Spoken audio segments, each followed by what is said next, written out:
Greetings to one and all, it's your old buddy Jay here, coming at you with some more countermeasures goodness. Another game changer this week. I thought maybe I might talk about Ghost of Tsushima, or Tsushima? However you want to say it. This is a action-adventure game developed by Sucker Punch and published by Sony Interactive, and this one is another really good PlayStation exclusive. I mean, Sony's just knocking these out of the park at the moment. With The Last of Us and Last of Us 2, I should say, and God of War a couple of years back. They're just amazing games. Every 2 or 3 months they're coming out with another classic, and I think this might be one of them. So basically, this is an open world samurai game. So you play as this dude. His name is Jin Saki, and he basically is liberating the island of Tsushima. This all takes place during the Mongolian invasion of Japan during the late 13th century. So you are this kind of lone samurai who's just basically roaming the lands, taking out these Mongolian dudes. Oh, there's butt cheek. Yeah, forgot to mention that. There will be some minor nudity in this episode. This game is very good. I have been enjoying my time with it so far. I'm only about 10 hours into it, so I've still got a way to go, but I am really enjoying it, and especially for the kind of more serene moments, which this is one of them. So not all games need to be powering in your face all of the time, and this game does a really good job of balancing action with story, while also having these moments where you just sort of contemplate things a little bit and think about your life and the things you're doing in this game. It kind of forces you into these moments, welcomely forces you into these moments where you have to consider bigger things than just yourself roaming around an island cutting people up with a sword.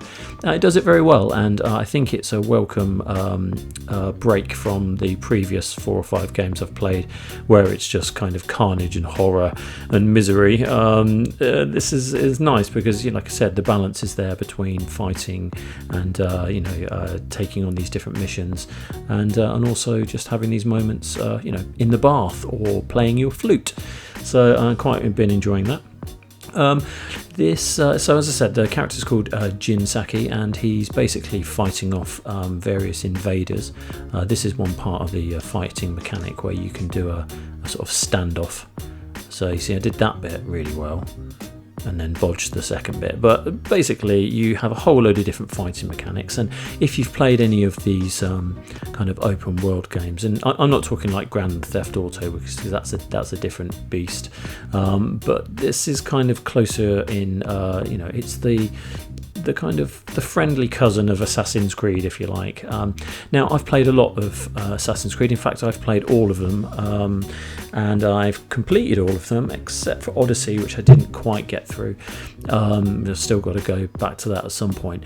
But I will say that, as Assassin's Creed has kind of grown and got bigger and basically set the standard for what a kind of stealth action game with edged weapons can be, I think it's become bloated. The kind of Assassin's Creed, the mechanics and the busy work that goes into some of those games where you look at the map and you're like, sweet lord, there's a billion things to do, and it can be a little overwhelming. I mean, there's bang for buck, and then there's just kind of crazy ridiculousness. And I think what I like about Ghost of Tsushima is it rips out a lot of that.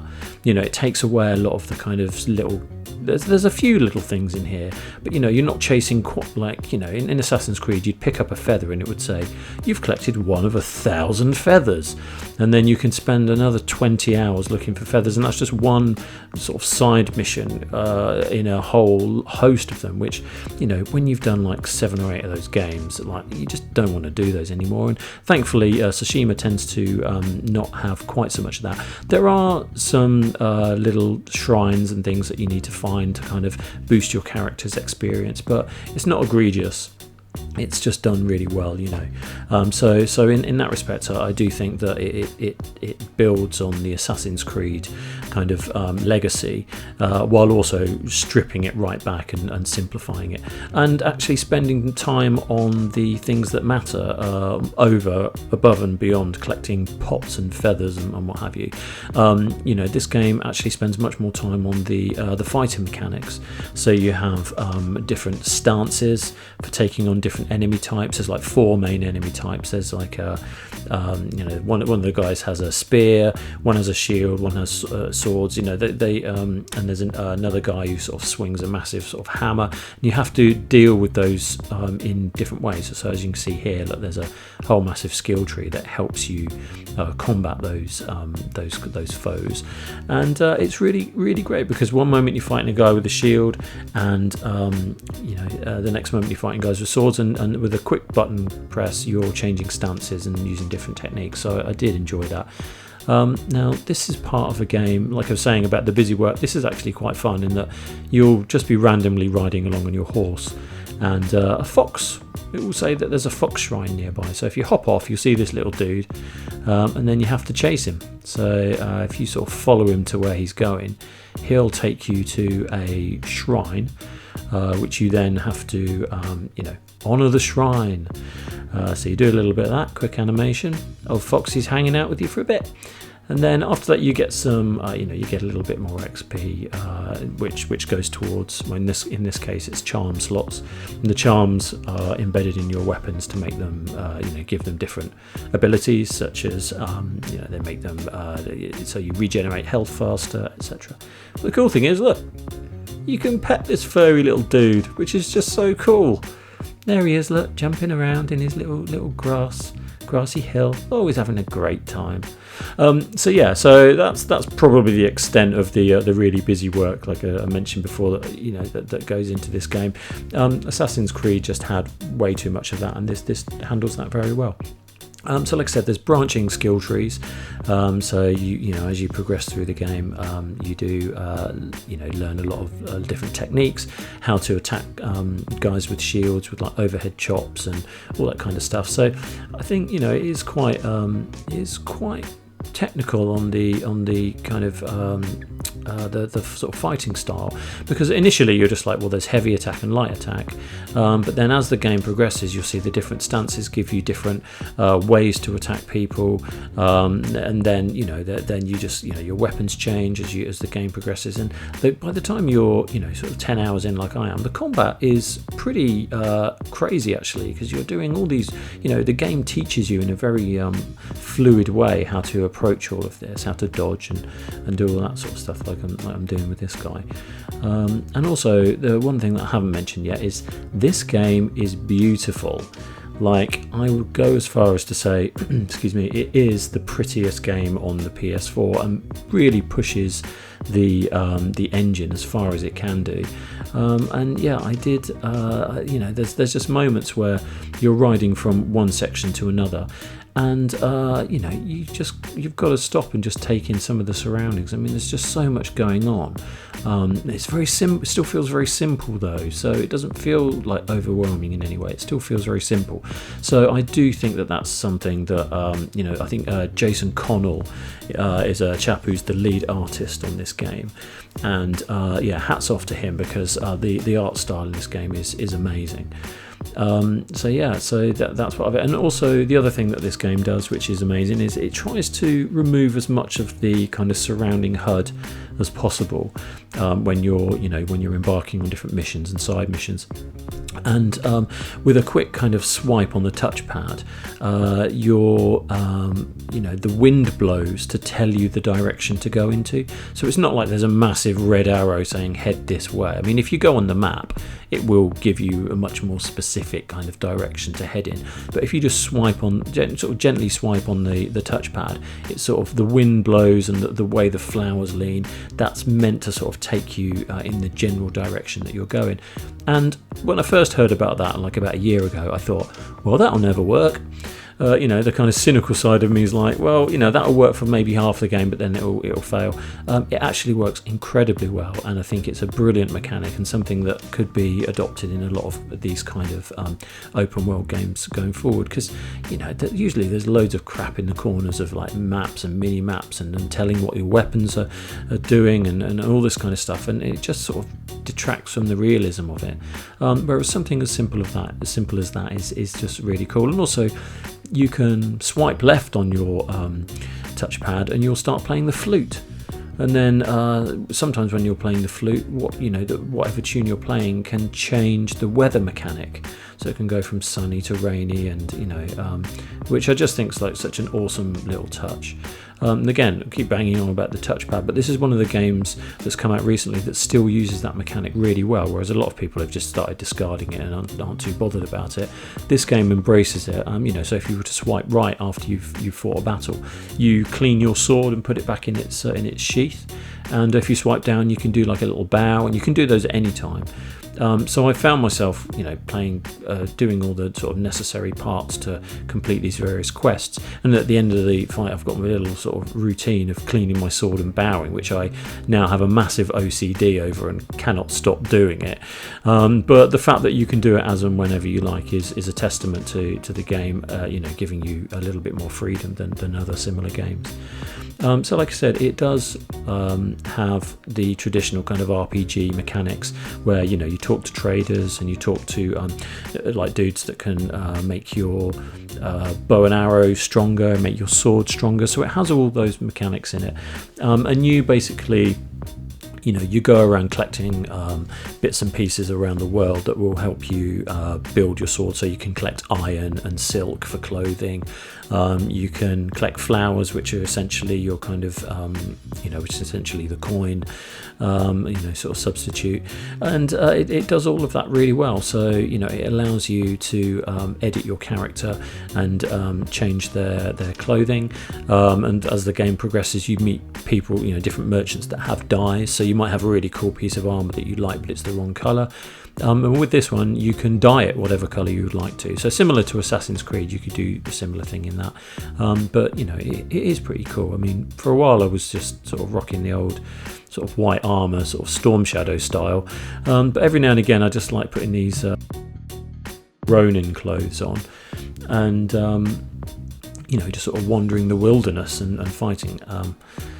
Obviously not fighting so well in this bit, but like I said, everything's a learning curve, so I'm not that particularly that well versed in the game, but I'm getting better, and I also want to say, the finishing moves they don't shy away from, so with Assassin's Creed you would have whenever you failed, it would just kind of everything would go digital and you'd get sucked out into the futuristic animus, whereas with this one it's just like, no, I just slit your throat and left you in the leaves. So I appreciate the kind of little bit of realism. Look, another standoff. Here he goes. Look, yeah, no problem. Got that one. Not so much the second one. I'm working on that, but yeah. So I do think again, so here we are, sort of fighting again. There's bows and arrows and throwing weapons, which I think is quite good. One thing that is funny about this game is that. There's an obscene amount of leaves blowing around all the time, so it kind of gives you that, the particle effects in this game are like, to give you an idea that the island itself is like its own character. So there's kind of leaves blowing and there's sort of wooden bits in the air all the time, so flowers moving. It's like it's constantly windy on this island, and I think that's cool because it does make it feel alive, like it's this kind of living, breathing thing. When you're fighting about 6 or 7 blokes, there's horses running around and fire in the background and all this stuff, and then suddenly like there's about 1 billion leaves in the sky. It does get a little bit crazy, but again, I mean, it's just adding to the action, I guess, and adding to the kind of feel of it all, and I don't mind it so much, but I just thought it was worth noting. One huge thing that I did want to talk about on this game, which similar games do absolutely terribly, is this has no loot boxes. So for anyone that's doesn't really know what loot boxes are, I'm sure everybody does by now. But loot boxes are basically add-ons for the game where you can buy.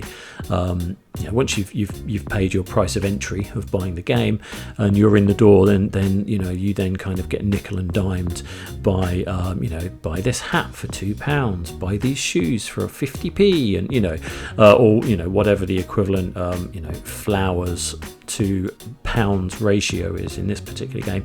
Assassin's Creed's guilty of it, and a lot of the Ubisoft games are guilty of it. This game goes nowhere near that.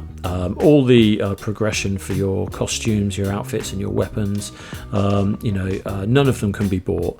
So it's not a pay-to-win scheme, which a lot of games are. So the rich kid that buys this game buys everything and is super overpowered and just trashes everything. Whereas the kid that doesn't have quite so much money of their sort of folks' money to spend on these games has to sort of grind to sort of win the game, which I think is actually completely shocking, but it's the way these businesses run. But with this game, they've gone completely the opposite way, which is it's a level playing field for everybody.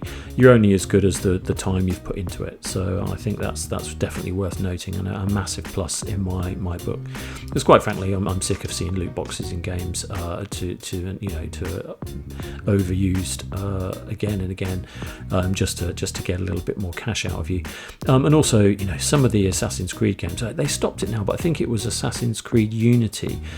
In the actual game itself, you would run around and there would be boxes within the game that you couldn't open unless you'd either purchased a season pass, or you had a certain amount of coin that you could only purchase in a real life store that would allow you to open these mystery boxes within the game and get more items.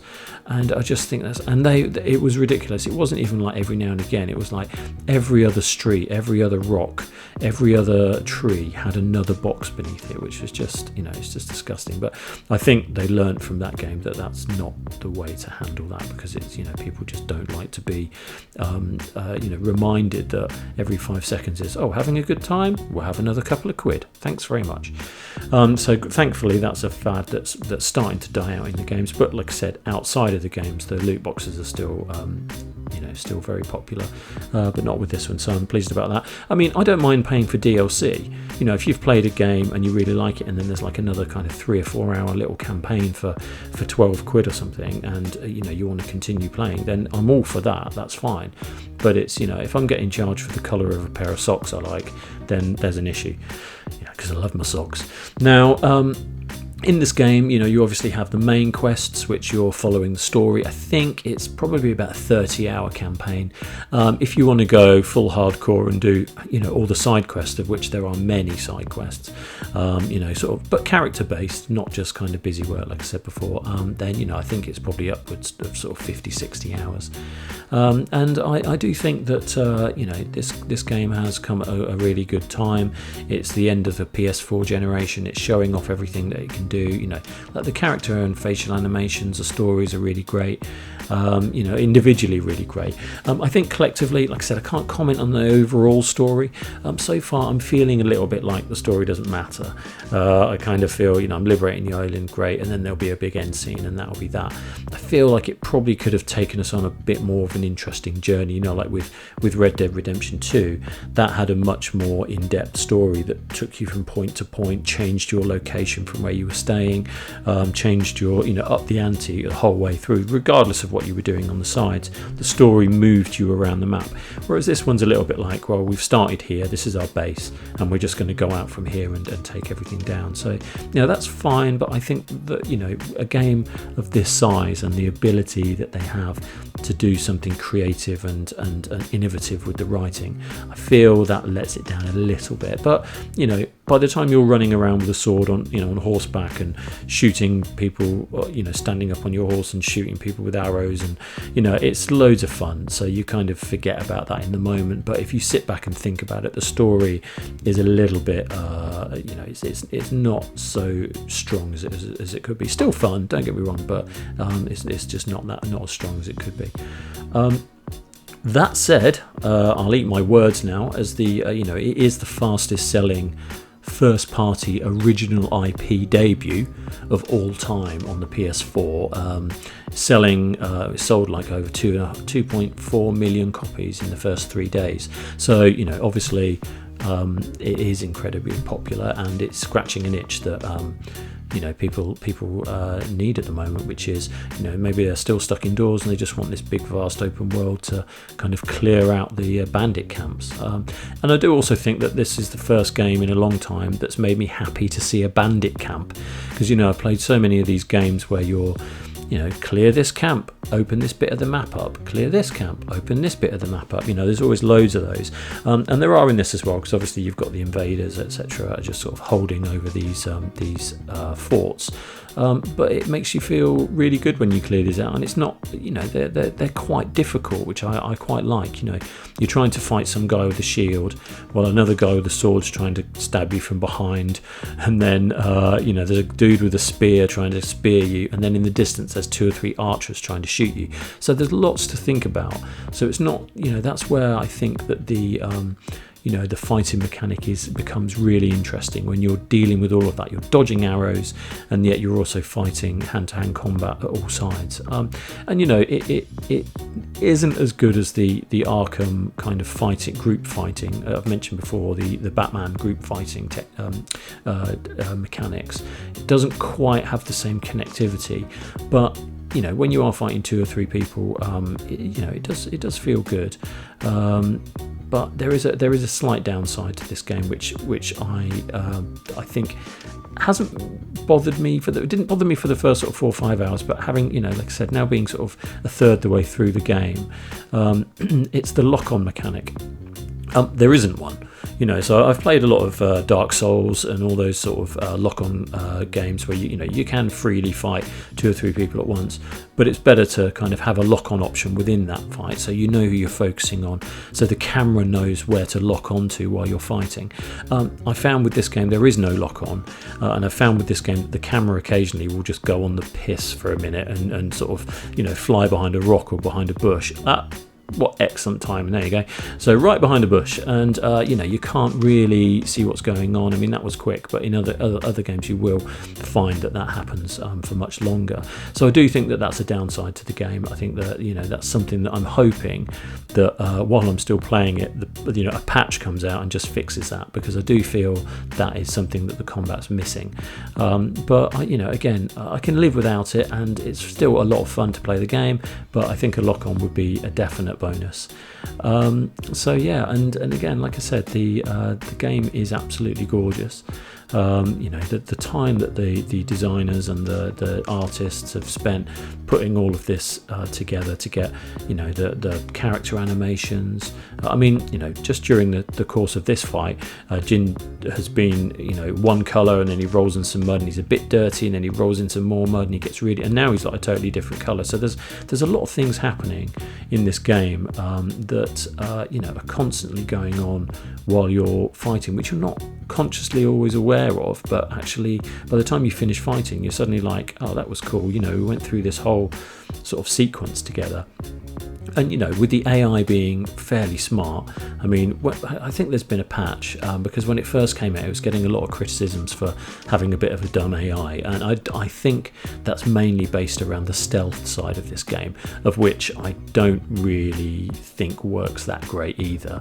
But it doesn't matter, because I don't want to be a stealthy samurai. I want to stand in front of a camp full of 20 guys and sort of shout, "Come fight me!" You know, and this game allows you to do that. You can do the sort of stealthy Assassin's Creed ninja style if you want to, but I don't think it works that well. And like I said, the AI has come under criticism for you know, not noticing you sneaking up sort of alongside them when you're clearly in sight. You know, so I think that's something that may, you know, a recent patch might have improved on that, because I haven't noticed that so much recently. But yeah, I do think, you get to do this as well, which is end the suffering of your enemies, you know. So yeah, that's, you know, and obviously they drop stuff, so, you know, they'll drop sort of throwing knives and things like that, which I always think is, you know, sort of saves you having to craft them. There you go, a little bow. Cool. I do think that this game is probably the start of a larger franchise, because I'm assuming that we win in the end. I mean, I could be wrong, but I'm assuming that we win. And I understand that this isn't the only Mongolian invasion of Tsushima, so I'd imagine that maybe there's another a follow-up game to this where you are fighting the second invasion. Maybe you're a much older samurai, or maybe Jin is sort of more of a kind of teacher and you play a younger character. Who knows? But I do think that the popularity of this and how much great positive feedback it's been getting means there probably will be a sequel. And also, Metacritic, while people are criticising that as well at the moment for not being a very accurate sort of depiction of what the the overall kind of scores this game has been getting are, I think that's coming out at like 83% at the moment. So I think that feels about right. Obviously people are having a good time playing it. So now here I am, doing another little side quest here, and I've got all my kind of fancy gear on now. So he's a bit fluffier, and I do think that some of the character animations are good, some of them not so good. I've noticed that the main story tends to have much better kind of animations and interactions and things happening that kind of take you in and out of this kind of seamless process of gameplay versus cutscene. The side quests, like all of these things, tend to suffer a little bit more because there's less time spent on them. Not to say that they're not well structured in terms of gameplay, but in terms of the animations of people's faces and what they're doing, how they're reacting to you, just seems a little bit weaker in that part of the game. So maybe that was Team B working on that one as opposed to Team A, but it does it is a testament to the size of this game when you do have so much going on like that in terms of missions that you need to kind of have these secondary teams working on the other parts, and I think that is something that lets it down a little bit, because obviously everything can't be such a high quality. I mean, going back to Red Dead Redemption 2, that game's unbelievable. Like, every asset of that game, every side quest, every little thing that you have to do is just it's completely bonkers in as much as the time it's taken people and the detail to kind of immerse you in that world. Now that swings the other way as well, which is, in this game, when you're running along, you can just pick stuff up. So you just tap R2 and you just pick stuff up, and it could be immediately in front of you, it could be a meter away from you. You collect, the game knows that you want to collect that thing, so it lets you collect it. And again, you're on a horse and you're riding along and you see a load of sticks that you want to make some arrows out of or sell. You tap R2 and then you pick those up too. So that is great. Whereas, games like Red Dead Redemption, I swear to you that like the animation of I can't remember the name of the character now. Was it Cole? I can't quite remember. But the animation of him, walking over to someone he's shot, picking him up, checking his pockets, putting him down. I must have done that in that game a million times, and it just slows the pace. Now, you could argue that's deliberate, but by about the 100th time of doing that, it's just so dull. I just don't want to do it, camera went out here. Lovely. Nice little bit of a technical hitch, but that's fine. I think it comes back now. Any minute now. Yeah. So that's something that I don't particularly miss in this game, which is I don't want everything to be I'm back again. Lovely. That's the kind of quality you can expect from these impromptu reviews, and going forward they'll probably only get worse. But yeah, sorry, keep going back to the Red Dead animations. I do think the ones, and again, Last of Us 2, where they're constantly just the animation of them opening and closing drawers, and it doesn't, after a while, it doesn't feel realistic. It just feels like you're wasting my time.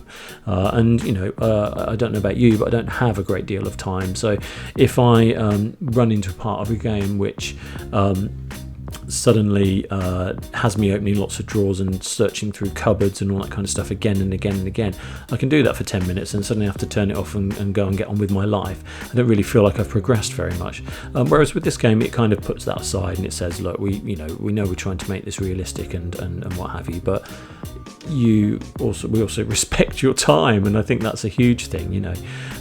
So being able to do those little things is really handy. Now, I do also want to say that, you know, the music in this game is pretty amazing. You know, when you're kind of riding your horse along the sort of cliffs overlooking the sea. Oh, that's me throwing a bomb on a pig, I think, a warthog. So, you know, when you are running alongside these cliffs and overlooking the you know, these different environments and things like that, which are, you know, absolutely gorgeous, the music is a huge part of that, and it absolutely nails it. Yeah, I do think that the composers, I'm going to get this wrong, the composers are Ian Eshkiri and Shigeru Umbuyashi, and I definitely didn't read those. I said those off by heart. Yeah, they did an excellent job with the music. So I think, yeah, all in all, this game is very good, and I also think that you know, the mechanics work really well. The story is a little bit whatever. You know, obviously the graphics and everything are top notch for the PS4. I'm sure if this was on the PC, it would be even more mind blowing. And you know, there are more PS4 exclusives coming to PC these days, so who knows? Maybe this will end up there one day, which I'll be interested to see what that looks like. But yeah, I think the only thing that lets this down slightly is the writing. I think the story, while it's attempting to be interesting in parts, I don't think it holds up so far. I mean, I might do a little follow-up to this in the future, but you know, 10 hours in, I'm starting to feel that the writing isn't that great. And I'm going to name and shame the writers, which are Ian Ryan, Liz Albee, Patrick Downs and Jordan Lemos. I think if there's 4 of you working on this, you know, just push the boundaries a little bit. You know, we've seen a lot of these games, and I think it's time to sort of push the boundaries a little bit more now. So yeah, I'm looking forward to the second one, because they're inevitably always better. So yeah, I did enjoy it. It's been really popular, and I think that maybe this game might be a 7 out of 10 from me. So I'd still recommend you pick it up. You know, it's definitely worth a shot, and it will keep you busy. So yeah, that's it. Be good, stay safe, and be kind to one another.